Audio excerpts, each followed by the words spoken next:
भारत और इजराइल के रिश्तों के बारे में जब भी बात होती है तो हाइफा का जिक्र जरूर आता है। हाइफा वो कड़ी है जो इजराइल और भारत के रिश्तों को मजबूत करता है। हाइफा फिर से चर्चा में आ गया है। एक बार फिर से भारत ने हाइफा में झंडा गाड़ दिया है। कैसे? पहले हम आपको बताते हैं कि ताजा मामला क्या है और फिर बाद में ये भी बताएंगे कि कैसे हाइफा भारत और इजराइल के रिश्तों में कड़ी बना।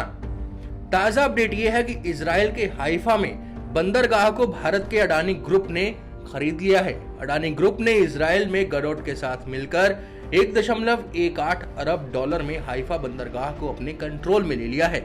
यह बंदरगाह इजराइल का दूसरा सबसे बड़ा बंदरगाह है। जो बंदरगाह की डील हुई है उसमें 70% की हिस्सेदारी अडानी ग्रुप की है। गौतम अडानी ने खुद इस डील के बारे में ऐलान किया है। अब आपको बताते हैं कि भारत और इजराइल के संबंधों में 104 साल पुराना किस्सा क्या है।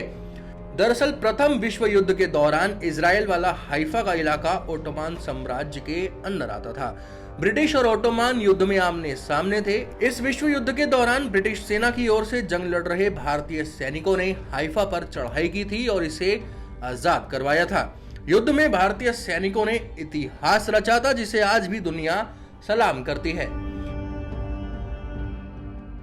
आज से 104 साल पहले 23 सितंबर 1918 को भारतीय सेना के जाबाज घुड़सवार दस्ते ने प्रथम विश्व युद्ध के दौरान तुर्की के ओटोमान साम्राज्य से भीषण जंग लड़ी थी और उन्हें हरा दिया था। यह जंग इजराइल के हाइफा शहर में लड़ी गई थी। आधुनिक इतिहास में घुड़सवार दस्ते की जीत के कुछ अंतिम उदाहरणों में ये युद्ध शामिल है। इस जंग के 2 महीने बाद 11 नवंबर 1918 को प्रथम विश्व युद्ध खत्म हो गया था। इस युद्ध ने दुनिया को इस तरह से बदल कर रख दिया था कि जिसकी कल्पना आज भी नहीं की जा सकती। इस जंग में भारतीय सेना ने जिस दिलेरी का प्रदर्शन किया था, इजरायली जनता आज भी उसकी कायल है। 1918 में हाइफा शहर जर्मनी और तुर्की की सेनाओं के कंट्रोल में था। इस दौरान विश्व युद्ध अपने चरम पर था। ब्रिटेन, अमेरिका, सोवियत संघ और चीन के धड़े की ये कोशिश थी कि किसी तरह से हर एक रणनीतिक रूप से अहम शहर, बंदरगाह और सैन्य अड्डे पर कब्जा कर लिया जाए ताकि विश्व युद्ध को जीता जा सके। हाइफा बंदरगाह उन सैन्य अड्डों में शामिल था जहां से हथियारों और टैंकों की आपूर्ति की जाती थी। ये शहर उस समय रेल बंदरगाह से दुनिया से जुड़ा हुआ था और ब्रिटेन के नेतृत्व वाले गठबंधन ने हाइफा, नाजरेत, दमिश्क को काटने की योजना बनाई थी। हाइफा और नाजरेत शहर इस समय इजराइल में है और दमिश्क सीरिया की राजधानी है।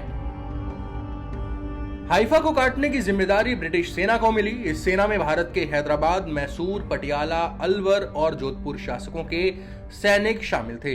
इन सभी ने ब्रिटेन के नेतृत्व में अपनी सेना को भेजा था। इससे शुरू में इंपीरियल सर्विस कैवलरी ब्रिगेड का नाम दिया गया था। 15वीं इंपीरियल सर्विस कैवलरी ब्रिगेड में हैदराबाद, मैसूर और जोधपुर के घुड़सवार सैनिक शामिल थे। इनकी लैंसर रेजिमेंट को हाइफा शहर में हमले की जिम्मेदारी दी गई। उस समय ब्रिटेन की शाही सेना कहीं दूर तैनात थी। यही भारतीय सैनिकों के लिए एक दिल को दहला देने वाली चुनौती थी। इसकी वजह यह थी कि तुर्की, ऑस्ट्रिया और जर्मनी के सैनिक माउंट कार्मेल पहाड़ की चोटियों पर बैठे हुए थे। यही नहीं, उन्होंने अपनी रक्षा के लिए बड़े पैमाने पर तोपें और मशीन गन तैनात कर रखी थी। पहाड़ी इलाके में घुड़सवार दस्ते का जाना भी बहुत ही मुश्किल होता था। भारत की तरफ से गई फौज ने 1350 जर्मन और तुर्क सैनिकों को बंदी बना लिया। इसके अलावा उनके हाथ 17 तोपें, 4 मशीन गन और कई अन्य घातक हथियार भी लगे।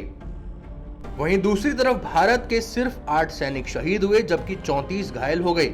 इस युद्ध में मेजर दलपत सिंह भी शामिल थे जिन्हें बाद में मिलिट्री क्रॉस पदक से ब्रिटिश सरकार ने सम्मानित किया।